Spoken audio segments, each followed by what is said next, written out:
Hi everyone, and thanks for being with me. Oh, geez, forgot to press the right button. God, I've had a hell of a morning this morning trying to organise this live feed. I can see Avery in the background shaking his head saying, Tony, what in the hell are you doing? And I'll tell you what, Avery, I'm asking myself exactly the same question. Just need to say to everybody, before you do anything else, I just want to thank all those people that contributed to my live feed the other day. It was a fabulous effort. I wasn't able to do it with Daniel, but I had a great time presenting it all to you anyway. And today will be just as exciting because I have my friend Avery on board, which we'll introduce to you in just a moment. But before we do all of that, I just wish to say, remember to subscribe, ring the bell, trying to get to 10,000 subscribers. It helps me, it helps you, and particularly today, if you just like to punch the thank button and send us some money, because I send that straight through to Avery, who does this all for the love of it and for nothing else. So, and perhaps he just likes watching me on. So we've had some trouble with the audio again, as I did with Daniel. We kind of sorted that out. So hopefully everything's going to work to plan. Now, today, I've got a poll up. Should a candidate wearing an ankle bracelet be eligible for election? And I've got a little bit of a news item clip, which I'll play to you in a moment once I've introduced Avery back to you. And we've got a number of people online at the moment, so thank you very much. I've also got a Q&A. First time I've done that. So your Q&As will be put to the top of the comment section. So if you've got a question that you want to ask Avery and I, because we are the experts in absolutely everything, then please let us know what your question would be, and we will do that. Thanks, mostly. It's good to see you on board, mate. And we see a few Māori phonists coming on. How do Australians not know about why Australians pay the global oil price here? I love you, mate. You're just full of, I assume it's a male. Don't know. But just I'll put this up. Hold on. Before I do all of that, I'm going to just bring Avery on. Why not? Avery, you're looking elsewhere. What's up? What are you doing? Good to see you, mate. Good to see you. And I'm having trouble with your audio as well. Speak to me. Now the audio's dropped out for Avery, so we'll go back to here. It's all right. I know why. All right. Avery, you've got it back. Yeah, I turned off my mic so any noises I made didn't interfere with the noise that you were making when you were trying to speak over that music. Oh, thank God. You gave me a bit of a heart attack there because I was just thinking that we've stuffed up again before we even start.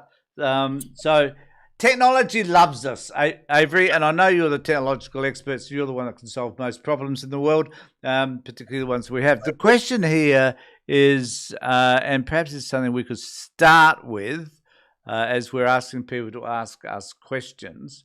So it's this one. How do Australians not know about why Australians pay the global oil price here? 1978, Malcolm Fraser and John Howard only know people. Now people are worried about holding the mandatory 90-day mandatory reserves. So I guess one of the problems I don't know whether I raised this myself the other day or when we were speaking to you on Tuesday, but the question really was, why do we have these rapid increases in prices when the situation has not even arrived on our doorstep? So, and I think you had an explanation for that, didn't you? Or you were questioning it as well? Well, firstly, this global oil price, everybody pays it. Doesn't matter what country you're in. It's not just Australia. The thing I suggested on Tuesday was that ships that are on their way to Australia from the Gulf, that have already gone through the Straits of Hormuz, they're on their way here.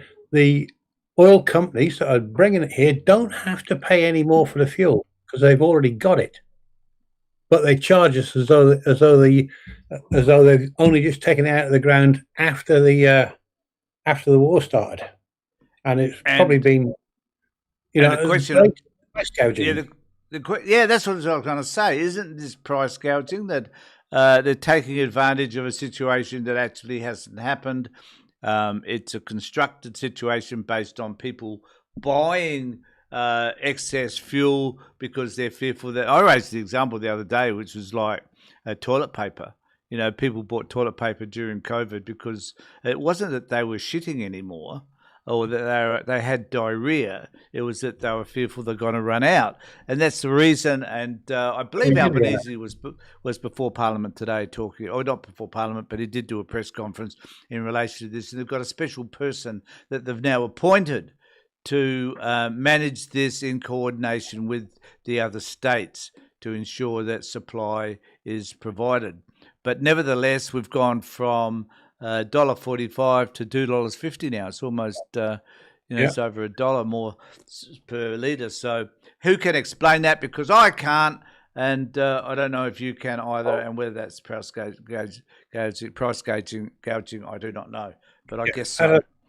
As I said, I think that the oil that's taken out of the ground now in the Gulf area, that it's going to be more expensive. They've got to get through the Gulf. Greater risk that they've got to for the tankers coming from the Gulf area until they get through the Straits of Hormuz. Once they're through there and out in the open ocean, they've got no worry about Iran doing anything. Yeah, I think that it's the oil companies. We've got no choice. We've got to buy the oil. If we could get away from dependency on oil, then Iran can eat the stuff. Saudi Arabia, perhaps there is an argument. Yeah, perhaps there is an argument for all of us, if we can afford it, to go and get ourselves an EV, or that EVs should be cheaper. Would we have a problem? Okay, Avery, here's a question for you, mate. I just want to go back to the question we've got before we do talk about that. Should a candidate wearing an ankle bracelet be eligible for election? I'll bring up the post in relation to that in just a moment so we can talk about it. But what I also want to say is, I've forgotten, who cares?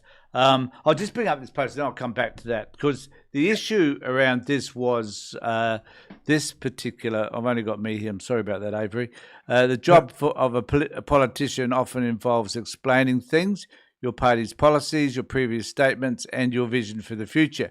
Rarely, however, does it involve explaining why you spent more than a week in jail during the school holidays, or why you are campaigning for re-election wearing an ankle bracelet. This is the situation facing independent MP Nick McBride as he asked voters in SA's Limestone Coast for a third term in Parliament. Mr McBride, a wealthy pastoralist, was arrested and charged on December 27th last year for the alleged assault of his wife. An allegation. Of course, he vehemently denies no male ever accepts responsibility for violence against a partner. He spent 10 days in jail over New Year's before he was released on home detention bail. He's also disputing similar charges that emerged earlier in 2025. He's a repeat offender. It hasn't helped my campaign, I will admit that, Mr. Broad told ABC News. So, was he convicted of that previous one? Yeah, pardon? He was convicted before in 2025, yeah. Okay, repeat offender, definitely. Yeah, well, yeah. He's not been convicted of this second one yet, but I've got an answer to your poll question there. Yeah, what's that? Remember I asked you, could you put 3 options on the poll? Yep, the third option I was going to suggest, if you could, was depends, right? Because it would depend upon the legislation, electoral legislation in every state and territory and federal. Yeah, says that if you are charged with a crime that carries a penalty of more than 1 year in jail, whether you get it or not, if the potential is there for you to get 365 days or more in prison, then you are not eligible to stand. You cannot stand. So that's why I asked you about a third option on there, because with that third option, he was convicted of assault before. He couldn't have. All it says is he is also disputing similar charges that emerged early in 2025. Right. So they haven't defined what those charges are. There's no indication that he has received a sentence for any of that. Oh, He's just he has to wear a bracelet because he's a threat to his partner, and they want to ensure that he keeps a reasonable distance from yeah, her. I I guess get that's that. the point. The point is that there is a. So what you're saying is, and we know that because I had to dispense with my own criminal record when I stood for politics.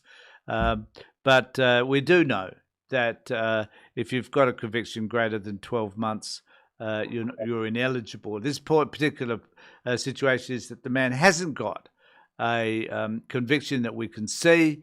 But what does it tell us about his character? Forget about the fact whether he's been charged or not. What does it tell us about his character that he has these charges pending, at least to the point whereby he has to wear an ankle bracelet? What it tells us about his character is that he hasn't been convicted of anything yet. They're allegations. So really, it should tell us nothing about his character. If he's convicted, then we know a lot about his character. The allegation is not the same as a conviction, because how do we know that the allegation isn't malicious? I'm not a McBride supporter, by the way. I don't support anybody that wants to beat the shit out of their partner, right? But we don't know that But isn't that? But how do you talk? Here is that you're innocent until proven guilty. You can't judge a person based on an allegation unless that you can substantiate that allegation. That's what. Well, I can pay. Hold on, we're going to have to argue this point. I want to know what other people think about this as well, because I can draw a conclusion that that Pauline Hanson is a racist because of the comments that she's made. Yep. She hasn't had to go. She hasn't been tried. She hasn't had to go to court. She hasn't been charged under any hate speech law. But I know from her behaviour that she is a racist. Why can't we just assume that there is a likelihood that this man is violent because the charges have been laid? It's almost like, we give guys get off because they don't, in terms of rape, they don't. They go to court. Women don't press charges, or they're diminished and they're abused in certain ways while they're in court, simply because solicitors have a go at them. They dispute their character. Their skirt was too short. They were too entitled. Whatever their argument, pathetic arguments are, and men get off because it's one person's word against another. That still tells us, even though charges might be dropped, that still tells us the character of the individual anyway, from which we can make a decision. And that decision could be right or wrong. I agree with you, right? But the decision we make not to support that person is based on an allegation. It doesn't need to be based on whether a person was found guilty or not of a crime. What I was going to say with this, the reason I said about the third option, it depends. Now, the depend would be if the crime, if the charges carry a conviction of more than 365 days, he's not allowed to stand. And the party or the electoral or the rule should also be, if you've got pending charges, you shouldn't be allowed to stand. Yeah. You don't need to question a person's character. You don't know about. We don't know that anything actually happened. We've got her saying this happened. Yeah, but shouldn't we? Hang on. Yeah. The difference between. I'm hanging on. Good. Yeah. Difference between his wife, saying he beat me, and Pauline Hanson coming out and saying that the racist stuff, is that we hear Pauline Hanson herself saying it, so we can make a judgment about her character. The McBride's wife could have come out and said, "Oh, he's been beating me up." That is not evidence. He's been beating me up, and here's my black eye. Now we've got some evidence. Now you can make the judgment. Have we got anything like that? And the answer is, I don't know. Maybe we do. We've got something close, because he spent 10 days in jail over New Year's before he was released on home detention bail. So clearly there is evidence, or otherwise he wouldn't have been held in jail for so long. People spend time in jail, and then it comes out after they've been released. that there was no justification for it. It happens. Yeah, I understand. We don't know what evidence the police had, so we're just speculating. It may be that they've got photographs of her with bruises and cuts and whatever, and things like that. I don't know.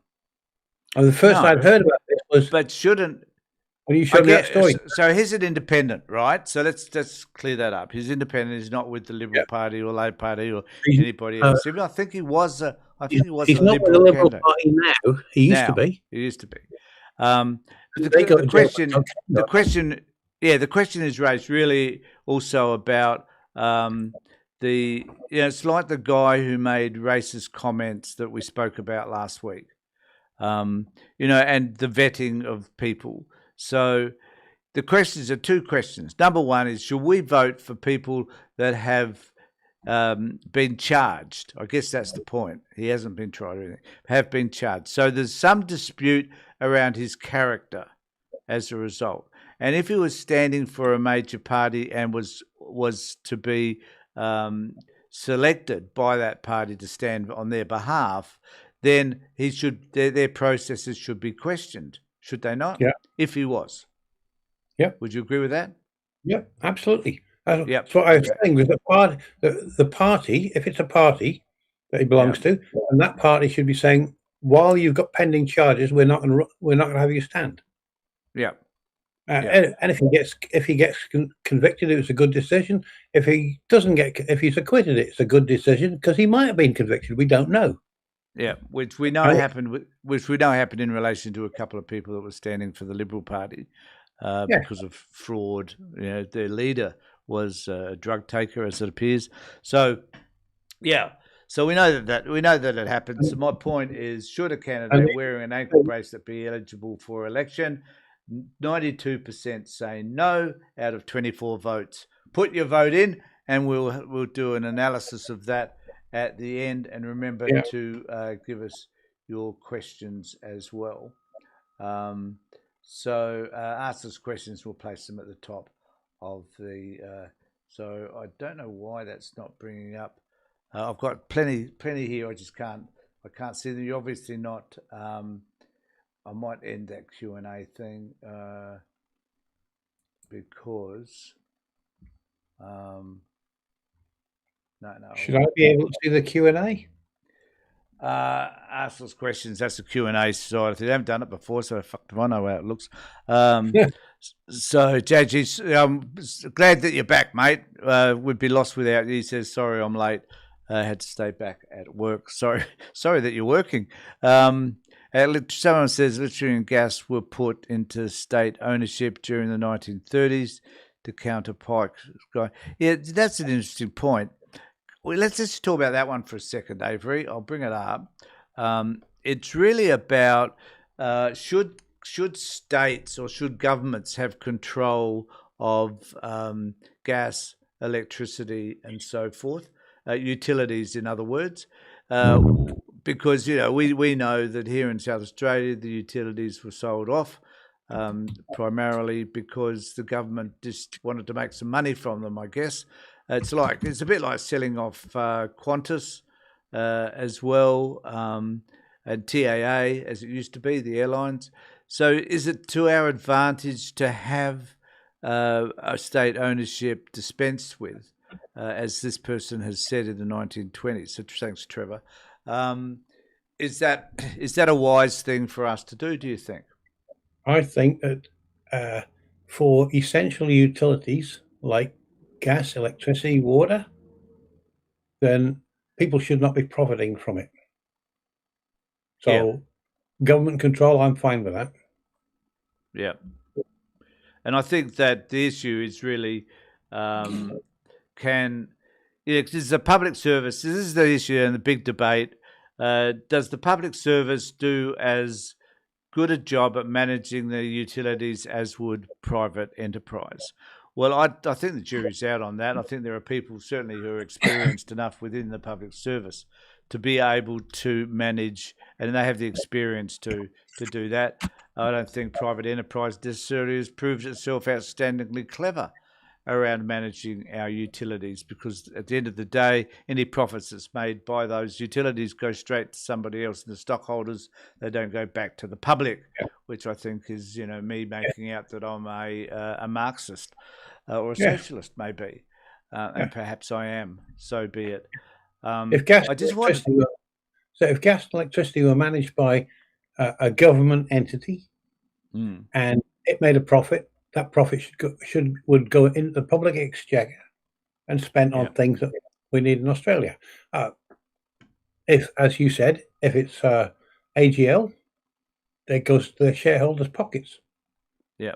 No guarantee that we're going to get, that the public are going to gain anything from having privately owned utilities like gas, electricity, or water. Yeah. So I'm absolutely in favour of a thing I want to comment on, if I can. Yeah, go for it. Was it Multi Options said that in Australia we had cheaper oil. Australia before 1978 didn't pay the global oil price.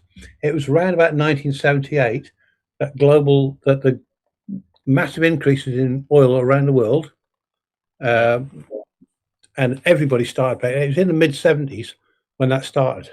So the fact that in the UK we didn't pay the global oil price before the mid 70s, and I know that I was living in Hong Kong in the 1960s, and we didn't pay it there either. So he's right about Australia pays the global, and Howard and whoever it was went along with it. They had no real choice. And if he wants to check it, he's just got to Google the price of oil on Wikipedia. They'll find it in there. I just so Avery, I just want to pivot to One Nation, Pauline Hanson, and primarily spend most of the time talking about the election in South Australia on Saturday, because it is going to be an important time, isn't it? Because it's going to be a time when Australians, for the first time, are going to make a decision about where One Nation sits as a political party, and where the Liberal Party sit as well. And I guess the Labor Party is going to romp in, so that's without question. So the question remains, how influential will One Nation be at this particular point in time, and whether or not One Nation will get enough seats in the lower house. So these are questions that are kind of bubbling over right at the moment. And so I've got a video here on Pauline Hanson. And I just wanted to play this because at the beginning of this, she says something that is basically, well, it's wrong. So I'm just going to play this video for us, and then we could talk about it when we finish. It depends on whether... Can't hear it. I know. I'm just going to have to adjust that because I stuffed things up when I was farting around with us earlier. So I'll just reselect that. I know what the problem is. Here we go. Nation leader Pauline Hanson. Pauline Hanson, thank you so much for taking the time to speak with us today. It's been extraordinary to watch the huge rise in support for your party in recent months. I mean, polling consistently shows that One Nation has been gaining momentum. We've been hearing it from Aussies on the ground as well. And the latest Resolve Political Monitor poll has One Nation's primary vote at 24%. What do you put this down to? Why are so many Australians turning to you right now? Well, hello, Gab, and thank you for having me on. It's quite astonishing, and I saw this movement happen back in 97, 98, where Australians have had enough of the major political parties. They feel they're not being listened to. And a lot of people are... Right, just before she carries on with her ramblings, and I'm going to get to the point that she does raise in a moment, which is just wrong. 96 and 97, her issue was around Asians, was it not, coming into Australia? And she's shifted now because it's become almost about every immigrant that comes to Australia perhaps should not be here, according to Pauline Hanson. And so her focus seems to be on limiting the number of people that come into Australia. And I guess the debate needs to be about do we have this? Is it out of control? How is it trending? That sort of stuff. So she goes on to say in just a moment, I think, that what she believes the numbers actually are. Hurting now with the cost of living, the mass migration that's happening, all this climate change No such thing as mass migration. Just let's clarify that point. policies that the governments have brought in has had an impact on many Australians. When you got a lot that are living in poverty, living in tents, living in cars, can't feed their children properly or themselves, it's extraordinary. People want change. Yeah. And you've been consistent. I mean, you've been speaking about key issues like immigration for a long time, and new data shows record-breaking migration figures. Just yesterday, the Institute of Public Affairs found that net permanent and long-term arrivals totaled almost 500,000 in 12 months to January this year, making it the highest in recorded history. Yet we know what Australians want. Polls consistently show that the majority of Australians support slashing migration. So we're being ignored. I think many Australians feel that way. And that was the point. Avery. I just wanted to clarify. It wasn't Pauline that said it. I do apologise to her. It was Gabriella. But the issue that she raised is Australian immigration is extremely high. I did do some checks on that. It is not 500,000, it's 338. She's talking about the independent, whatever they are, which is the right-wing think tank that tend to lie to us consistently. But I brought up a post here around Australia's immigration is not out of control. This is admittedly 5 months ago, so it's not probably as current as what they're talking about. But I can't imagine all this many figures. Pardon? So I've got current figures in front of me right now. Well, I'll just run. Before you give them, 23 was 528,000. In 24-25, it was 306,000. Right. So I just wanted to come. You're jumping ahead of me in terms of my organisational skills, Avery. I didn't know you had any. Sorry about that. I haven't. Australia's immigration is not out of control. It's trending lower and has been for over a year. Treasury officials assume net migration to Australia will slow to 335, which is what you're saying.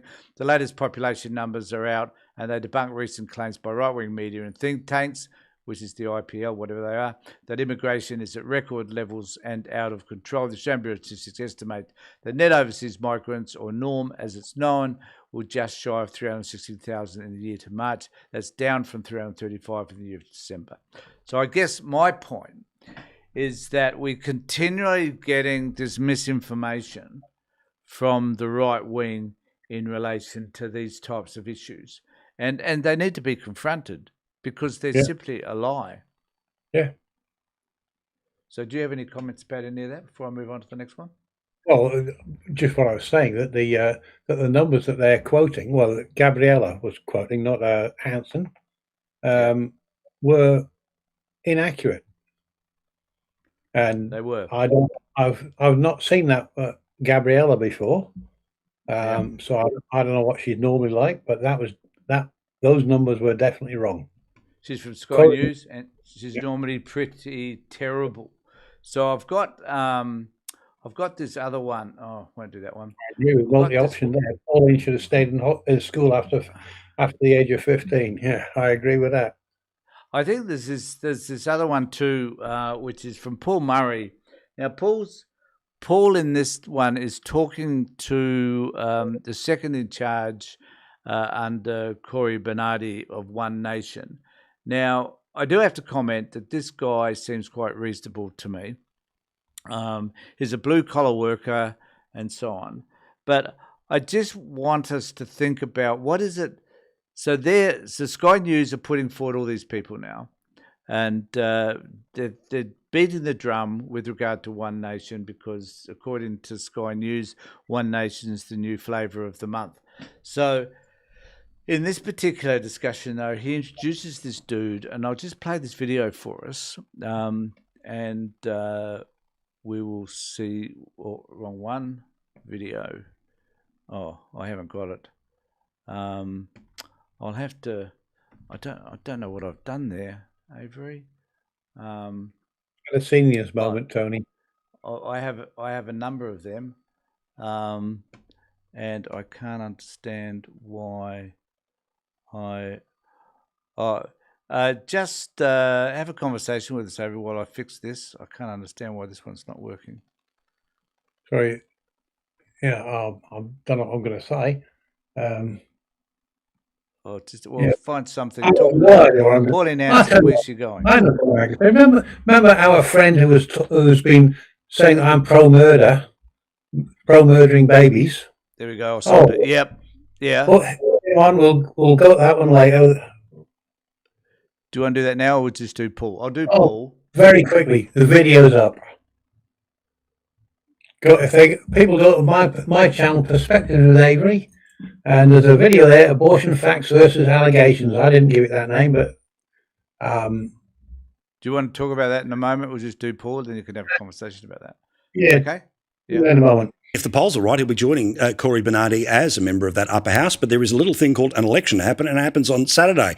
Lovely to see you, mate. How are you feeling towards the end of the campaign? Are you feeling what Pauline felt in the streets when she was out with Chris Kenny today in Adelaide? Yeah, most definitely, Paul. There's a movement going on. There's a real big push at the moment, and I actually want to keep campaigning for the next 6 months. I'm loving it. So we know, obviously, that the number comes largely off the Libs, but obviously there's places too where it's going to be coming off Labor.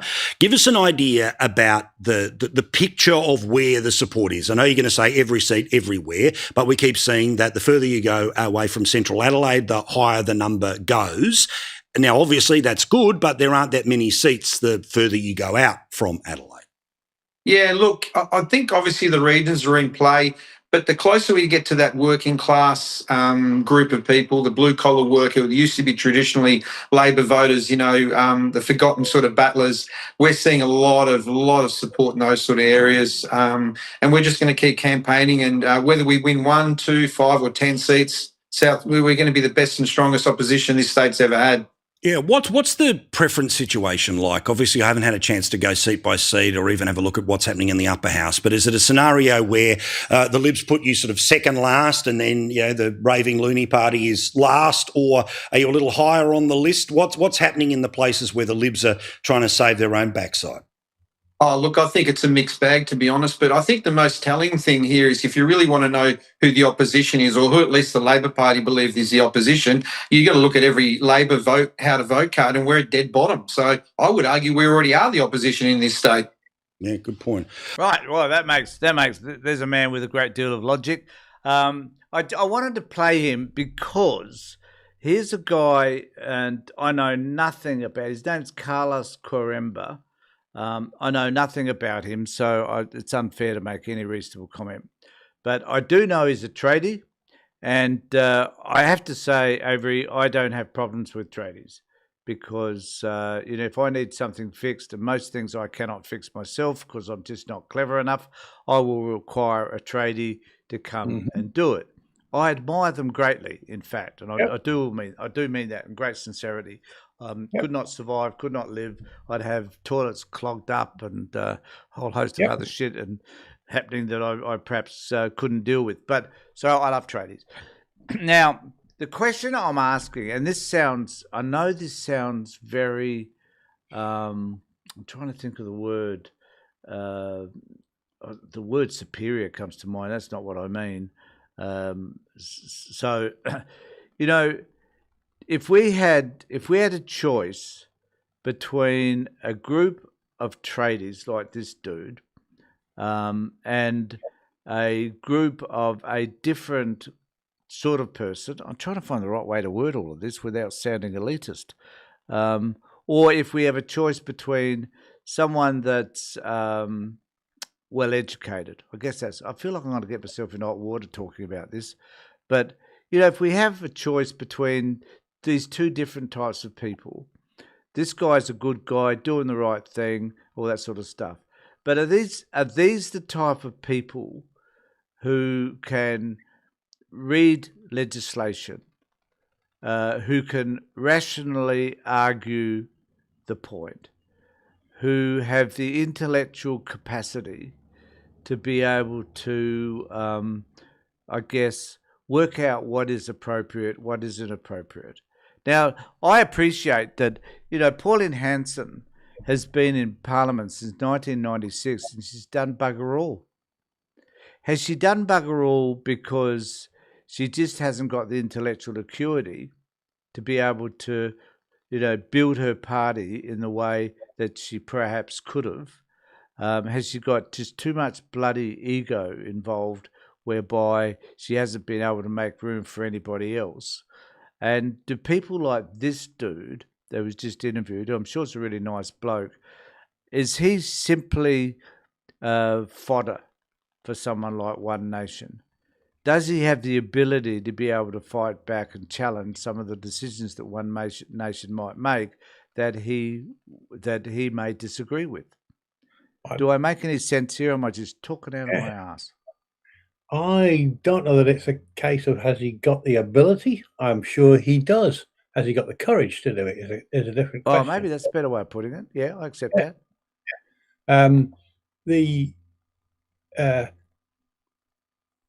Has this sort of person got the ability to the tradie type of person? I'm completely with you. I got an electrical problem, I don't touch it. I got a plumbing problem, I don't touch it. We need tradies. Absolutely, we need tradies, and I'm 100% behind them. But the fact that somebody's a tradie, does that mean that they don't have the ability to read legislation and understand all the complexities? No, it doesn't mean that at all. Right? There's no reason why this guy shouldn't be able to read a piece of legislation and fully understand it and get the nuances and stuff like that in there. No reason whatsoever. So it would be what's called a generalization fallacy. You say because he's a tradie, he can't do this. We don't know. I've got no doubt that they could. What we need in Parliament isn't, like the state Parliament here, 47 MPs in the lower house. We don't need 47 lawyers and journalists. We need lawyers and journalists and doctors and nurses and teachers and plumbers and woodworkers. We need that spectrum of across society. I guess the question I'm asking is this one: do we think that people like this dude, do we think they inspire confidence in us to do the job that we would like them to do? And when I think about it, there are plenty of crappy people who've got degrees and who are there just to just to sort of feather their own nests. There's heaps of those people out there. There are people that have got universities degrees who've risen up through the Labor Party and the Liberal Party. I just think of our friend Mr. Pine. I think of many others that have done just that, and certainly, Albo is one of those that has done just that. Do they inspire enough confidence in us to feel assured that they're going to do the job? I guess that's the question I'm asking. And I guess the bottom line, now that I've started to talk about it, is I actually don't know. I don't know what sort of person inspires us. Pauline Hanson, I find, forget about her politics for a moment, I find her the most uninspiring individual I can think of. Because of the way she talks, and she doesn't seem to be able to connect in the way that I would like to be spoken to. So, is he inspiring? Could we be looking for other people to inspire us? What do you think? Could he inspire? He could. I don't know him enough to make a judgment about that. Again, like the other fella that you showed, the woman, Gabriella, whatever her name was, first time I'd seen her. Gabriella Powers is her name. Yeah. Yep. First time I've seen her, first time I've seen him. So I don't know what, I'd need to see a bit more and hear a bit more from him to find out whether I would think that he might be inspiring or not. Pauline Hanson, she does inspire me. I want to go and throw up when I see her. Yeah, true. A lot of people feel the same. Yeah. And Pauline Hanson, was a populist before Trump was a populist. She played to people's fears, which is what Trump did, and she tried to exploit it. But she's not as good as Trump is at exploiting it. That's why the party didn't grow the way MAGA did in the United States. And it might have been that it wasn't the right time for a populist to come up and stir the pot the way Trump managed to do it. Don't know. Yep. Elizabeth Cook says people don't know what you need to know to be an effective politician. No. Know what? No, I agree with you. People don't know what you need to know to be an effective politician. I think you should have certain skills. You should be able to think critically, which an awful lot of people can't because they don't teach it anymore. Yeah, and you're right. You need and Avery, you need to be able to stand up against your leader too if you disagree. Yeah. You know? The very first thing I said about this fellow you just showed, was not has he got the ability, it's has he got the courage. A lot of people can't do it. And we notice with people like Lambie,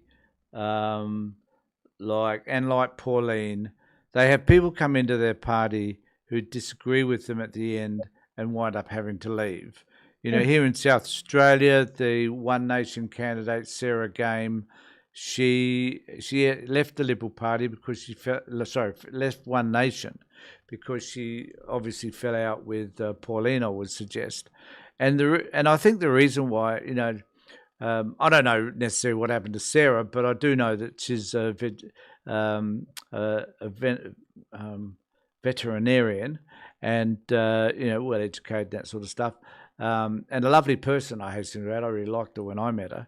And there comes a time, I guess, when people that have got some sort of capacity to understand what's happening in elections, do what happens with their party, that when their values are conflicted, they stand up. And then, if a leader says, well, you can bugger up because you don't agree with me, then that creates an issue and a person has to leave, They're not a leader. A good leader will inspire the people that work with them, work under them, or however you want to phrase it. They'll inspire them to do well. Yeah. So I've got one. Sorry, mate. Go on. I've got one other post here that we can talk about this on the other side as well.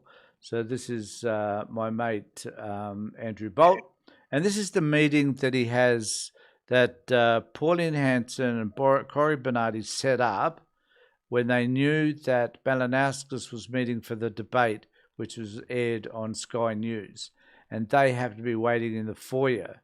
Funny about that, I think. Yeah. But this is the exchange. It was recorded here on Sky News with Andrew Bolt. But I hope that, if Cory wins his seat and we do get Sis there, I'd have to work with the Labor Party on good policy for the state. Well, I'm always happy to work with those that are happy to work with us. We might have policy, good legislation. We might have violently different views on a number of subjects, but I'm always ready to work with those that want to work in the interest of the state. Correct. I wish you safe travels back to Queensland. Right. Okay, good to see you. I love that. At the end, he says, I wish you safe, because part of the issue in the debate the other night was that he was saying, well, Pauline Hanson lives in Queensland. The leader lives, 1,200 kilometres away. She's not really involved in South Australian politics. And Sky News wanted to make a big deal of this meeting. And Malinowskis, to his credit, just simply said to her, well, we'll work with anybody. Yeah. We might have disagreements, but we'll just work with anybody. They wanted, Sky News wanted to turn this... Pardon? He said we might violently disagree. Yeah, but he wasn't rude about it. No. He says, well, we will disagree. He said that to Hearn the other day too in the debate, that they would disagree, but there's no reason why you can't work together to find some common ground. Yeah. So I really love the way that Sky News tried to set that up as a contentious issue with Malinowskis. and Peter didn't buy into it. Yeah. At all. Good on him. I saw a poll a couple of days ago. I think it was after the live feed that we did on Tuesday. I saw it, where might have been the ABC. I can't remember. They're predicting at most for One Nation 2 seats. Yeah, I think Upper and lower house. I think Not touring. Anthony Green did a poll on that and came up with some figures that said they might get 2 seats in the lower house and perhaps 2 in the upper house. Yeah, the one I saw said of all the seats, because there's only 6 in the upper house, it's up for grabs. Yep. 47 in the lower house, 6 in the upper house, and the total that they were. This poll was saying that they said 4 or 5 Liberals wins and 2 for One Nation across the 53 positions. And you reminded me too, Avery, that Nathan Ogilvie and I are doing a live feed on Saturday. Yep. Don't know whether it's being sent to my channel, but certainly I will encourage people to watch that. If you just want to watch the results and you want to hear Nathan and I give our pennies worth in regard to that, please tune in. We'll certainly let you know the details closer to Saturday. Okay, I got a post. I was going to do a singular post around this, but I don't think I will now. I was going to do a recorded post, but I might put it up anyway, because this is a conversation between that's a conversation between Rita Panahi and David Rubin, which I think is interesting just to have a look at where the right wing are coming from, and I just wanted to bring up. So I don't know whether people know this, but it was Rita Panahi's 50th birthday a week or so ago, and no one would know or guess where Rita went for her 50th birthday. Can I have some guesses? Bepan? Iran. Oh, we can live in hope. No, she didn't. She went to Mar-a-Lago. So I've got this. What's the difference? Well, that's a good point. So I've got this post here, which I just hold on. Just want to see if I want to record this. I can. So I've got this post here from the I think it was in the Guardian. So look at this. So caviar, missiles, and Mar-a-Lago inside Panahi's birthday bash. So one of the News Corp's top personalities, Rita Panahi, and I just need to say, just in relation to Rita, Rita's TV show appears at 11 o'clock on Eastern Standard Time. So she's so late in the evening, no one watches her. But the point about Rita is she has lots and lots of viewers on YouTube, and that's where she's made her name. She's got a great following, I believe, in the United States. So she's kind of this personality, Australian personality, that has a lot of coverage in the US. So it says on this, and all power to her. One of New York's top personalities, Rita Hannah, while she didn't receive an invitation to Rupert Murdoch's 95th birthday cocktail party last week in New York, she arranged a decent consolation prize for herself, a visit to Mar-a-Lago. Panahi, whose parents fled Iran's repressive theocratic regime for Australia in 1984, has had much to celebrate recently.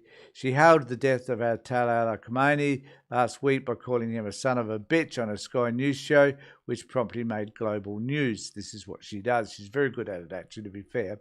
But the celebrations didn't stop there. Panahi jetted out to Florida the next day via the Qantas First Class Lounge in Melbourne to mark her 50th birthday. Enjoy the big 5-0, Rita. The multiple Instagram stories tagging the Qantas First Class Lounge weren't enough to nab her an actual seat in first class. However, on background, got the tip off last week. Panahi will be making the dream trip and put questions to her. She didn't reply, but she couldn't resist flaunting it on Instagram. And there's just one other bit I want to look at here. It looked like some it looked like some trip. Just mere hours after Rita and her besties were out documenting their bottle-serviced best lives, a gold-plated ballroom appeared on their socials. The Rococo Palace has become a pilgrimage for anyone who is anyone in the right that's going to Mar-a-Lago, obviously. But alas, President Donald Trump himself did not appear for Panahi, and it just talks about what she ate and drank and did a whole lot of other useless shit. So I just wanted to point that out at Panahi because she is kind of a phenomenon, which I'd hate to say, I can't say I admire her because she's just a right-wing nut, but I've got to admire her for her social media presence, and for what she does. So I think she is a solicitor by training, a journalist by belief. And here she is with Dave Rubin talking about stuff that I think is just so inane. And I wanted to bring this up because, Avery, this is about who the right wing are, and we need, I think, to be mindful of it. Here we go. Day where you are, we had St. Pat's yesterday, and earlier today, President Trump in a green tie. And I just need to say the reason why she's speaking to Dave Rubin is Dave Rubin's got a $6 million YouTube follower, $6 million, probably right, 6 million followers or something like that on YouTube and Instagram, and is a big deal. And this is where she gets her attraction. So interviewing someone like David Rubin is someone who will develop some sort of appeal, and she'll get lots of hits on YouTube. Was asked about the Irish president's comments regarding the war against the Iranian regime. Have a listen. The Irish president has said that your war against Iran is illegal. It's an attack on international law. Who said that? The Irish president. Look, he's lucky I exist. That's all I can say. Because if you're going to allow countries that are sick and demented, and they are demented, to have nuclear weapons, everybody in the whole world should be very thankful. And I'm disappointed in NATO, very disappointed. I'm disappointed in a couple of other countries too. But they should be very thankful that this group of people feels the way we do. Dave, what's your take on the Irish president's comments and President Trump's response? Well, Trump is extremely correct when saying that Ireland and NATO and Europe and virtually the entire free world should be very appreciative of him. Rita, I know you know this better than most as an Iranian. I mean, they are taking the head of the snake. They are cutting it off. And in basically 2 weeks, Israel and America together, using a force amplifier effect, that's what Pete Hegseth said about these two armies, has completely decapitated the military establishment, all of the Air Force, the Navy, and everything else. Now, it doesn't mean that the people are going to rise up tomorrow and everything's going to be easy. But we are disassembling the number one state sponsor of terror. As it pertains to the Irish president, I mean, he has a much bigger problem on his hand, which is that they've imported a tremendous amount of third world people, largely from Muslim and African countries. They are breeding way faster than native Irish people. And I hate to tell you what's going to happen to the leprechaun in about 8 to 10 years from now. And that's the point. That was the one I wanted to. There's lots of other stuff. He goes into genocide. The fact that there's a genocide in Gaza, which they deny, and all this sort of other shit he talks about. But I just wanted to highlight that point because Dave Rubin is a racist. There's no disputing any of that. He is an obtrusive, revolting human being. And the thing that disturbs me the most, Avery, is that he says these things, which is basically saying that Ireland's going to be, so he believes in the white replacement theory, and he believes that Ireland's going to be replaced, as he does the United States, by Muslims. It is revolting, and yet this stuff gets played on Sky News all the time. Yeah. What do you think of that? Well, they're doing that for the same reason that Fox in the United States was constantly playing the stuff up about Mexicans and Haitians and whatever, stoking it up to try and persuade people to carry on supporting MAGA in the US. Panahi, she sounds like she would be really happy to see somebody like Pauline Hanson in not just in Parliament, because Hanson's already there, but Prime Minister Pauline Hanson. With one name. You're right. They're hanging out. Broke up the fear. Yeah, they're hanging out for someone like who has the same political standing as Donald Trump does. They're hanging out for that person to be Prime Minister of Australia. That's what they want. And we have to, the reason why I've got my channel, Avery, is because I'm trying to push back against this shit. Yeah. I'm going to make a further video because there's some things that David says later on which are revolting, and also there's this lack of pushback. There's this sense of acceptance of bizarre statements made by the right wing that just seem to be okay. It isn't, and I don't think it's okay for David Rubin to say the sorts of things he just said about Muslims. It's not okay. I mean, if he was to say, I don't want Islam in the country, I wouldn't have too much of an argument with him. But he's not talking about the ideology, he's talking about the people. And that I do have a problem with. It's like Hanson talking about Muslims coming here. I don't have a problem with Muslims coming here. I do have a problem with Islam gaining ascendancy. Because Islam is a hateful idea. And I would say the same about Christianity. I have said it. Yeah.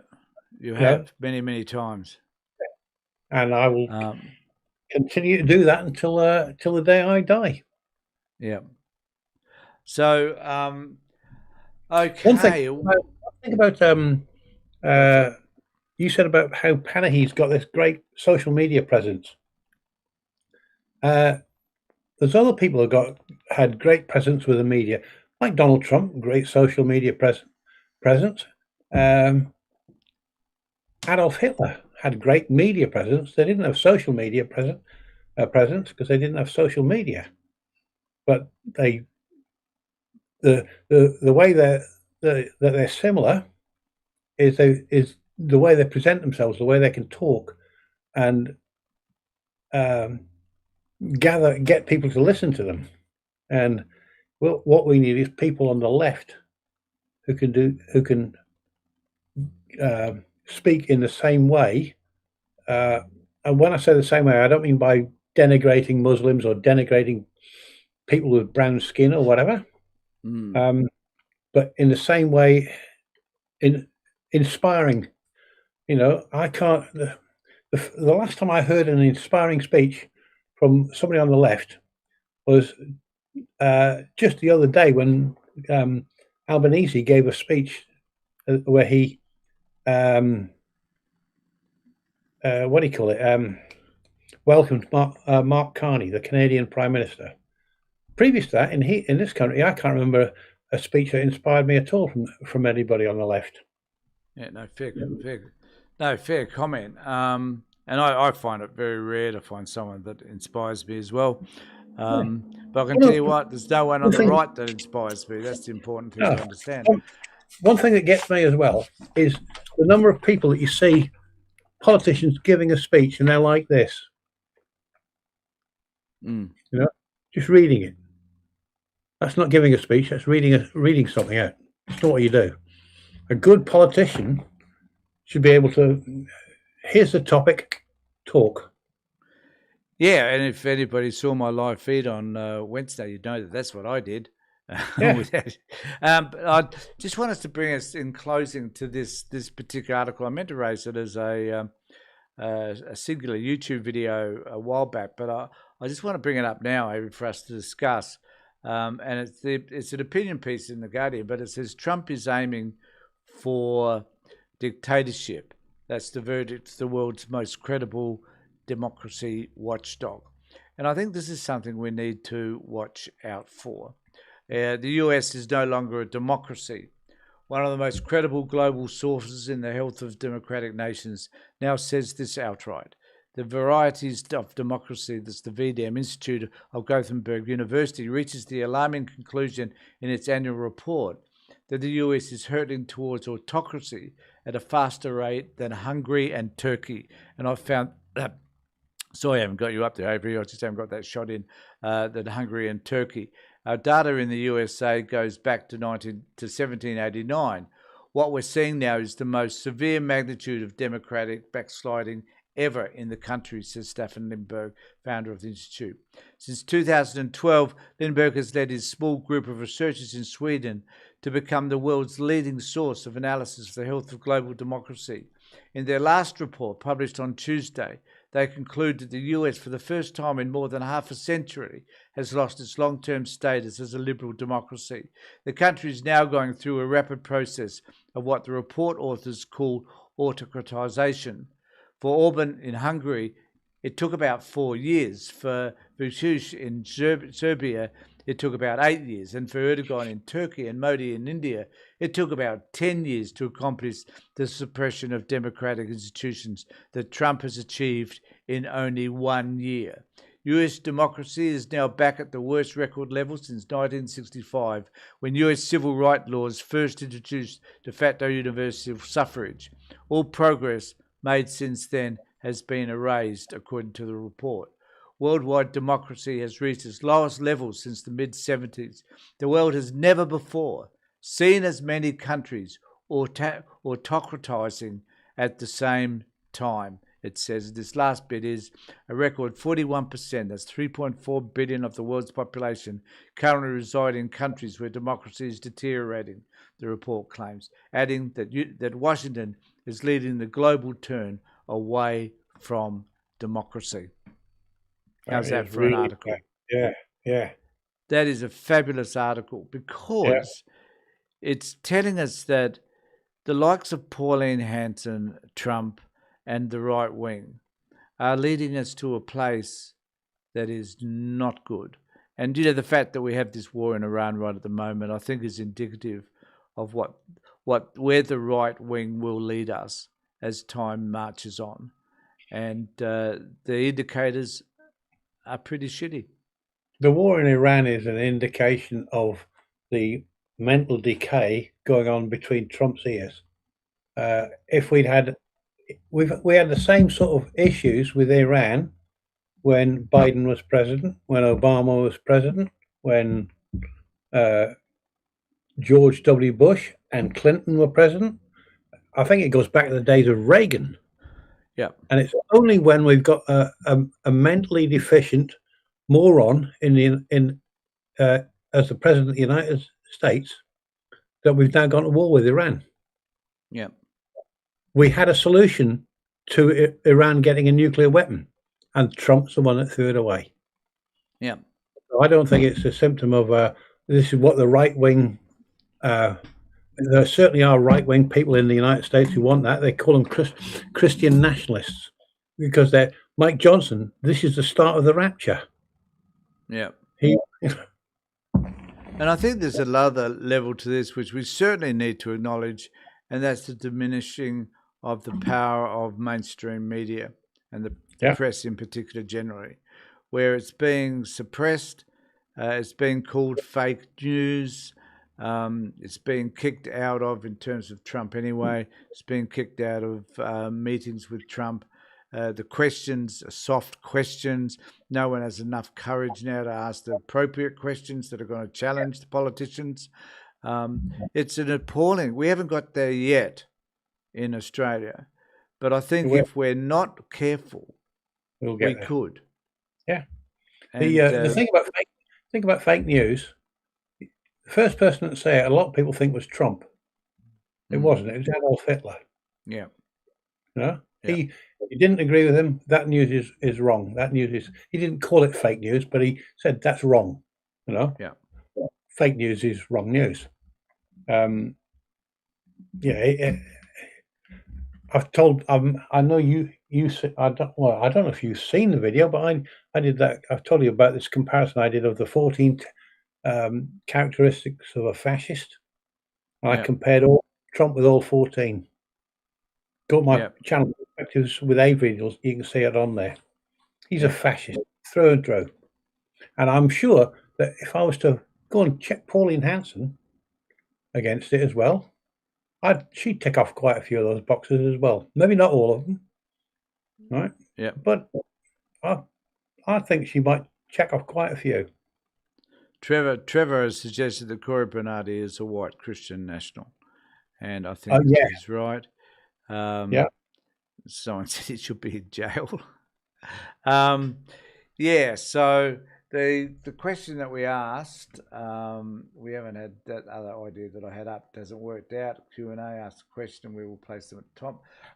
Should a candidate wearing an ankle bracelet be eligible for election?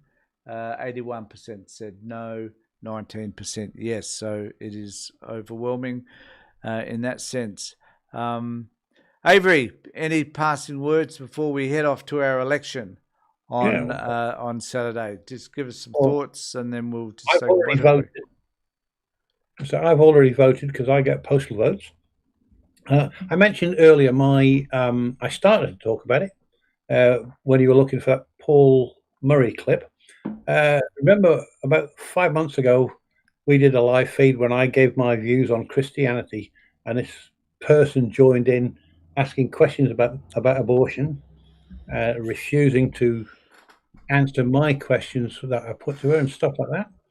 And I said I was going to reply, and then Sasha took ill, and I've at long last I had the chance to get to do it, and I published it yesterday. It went live last night at 9 o'clock, and it's on Perspectives with Avery right now. And it's the title that the tool that I used gave it was Abortion Facts versus Allegations, the Truth. And I'd appreciate people go and take a look and have a comment on it. And if anybody knows the person that inspired this, maybe they could let her know to go and take a look at it. And it's not the only one I'm going to do about what she was saying either. I think you should actually contact Daniel, the guy I was supposed to have on Wednesday. I'll be talking to him on Monday. All right, okay. I look forward to seeing that come out because that'll be fascinating. Yeah. I did an interview him on I don't know if you saw the interview I did with him on Why I'm an Atheist. Wasn't all that tough. Okay, Avery. Thanks again for being here. Before you do it, when I talk to Daniel on Monday, what I want to do is I want to turn it round because I want to know why he believes. Well, he watches my videos, so be careful. He probably now knows what you want to do, but that's fair enough. That's the question I would ask too. Why do you believe what you believe? Why does he believe it? Yeah, exactly. Okay, Abe, stay online. I'll get back to you in just a second. Yep. Just going to have a few parting messages. So I just want to thank everybody for being online. It was a bit disjointed today. I understand that. Lacked a bit of organisation simply because of some of the technical issues that we had. But I do want to encourage you to subscribe to my channel, ring the bell for further notifications. It really does help me. And if you've got got a few extra dollars you'd like to pass our way so that I can pay Avery, that would be great. That would be great as well, and Avery would be most grateful for all of that. And remembering that on Saturday, there will be a live feed between Nathan and myself. Hopefully it will also be on my channel in relation to the election. It will be really interesting to see how that turns out. So just like to thank you all for being here. And remember, the most important thing you can do is just care for others. Thanks very much.